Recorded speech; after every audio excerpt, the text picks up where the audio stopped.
ഞാൻ രാവിലത്തെ വീഡിയോയിൽ പറഞ്ഞില്ലേ ഈ ഒരു നെയിം റേറ്റിംഗ് ചലഞ്ചിൽ കുറച്ച് മാറ്റങ്ങൾ വരുന്നുണ്ടെന്ന്.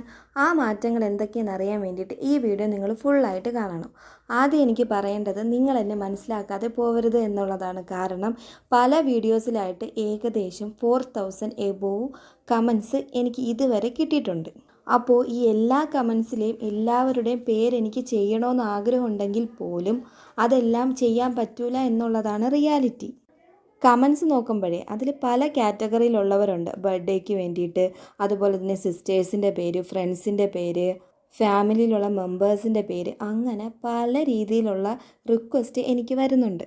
ഇതിലൊന്നും പെടാതെ എൻ്റെത് ചേച്ചി ചെയ്തേ പറ്റൂ, ഞാൻ പല വീഡിയോസിലും ഞാൻ കമൻറ്റ് ചെയ്യുന്നുണ്ട് എന്ന് പറയുന്നവരും ഉണ്ട്. അപ്പോൾ എനിക്ക് നിങ്ങളെല്ലാവരും ഒരുപോലെയാണ്. ഒരാൾക്ക് വേണ്ടി മറ്റൊരാളെ മാറ്റി നിർത്തേണ്ട ഒരു അവസ്ഥയാണ് ഇപ്പോഴുള്ളത്. അതുകൊണ്ട് ഇത്തിരി വിഷമത്തോടെ ആണെങ്കിലും ഞാൻ നിങ്ങളോട് പറയാണ്, ഇനി മുതൽ ഈ ഒരു കാറ്റഗറി രീതിയിൽ ഞാൻ വീഡിയോ ചെയ്യുന്നതല്ല.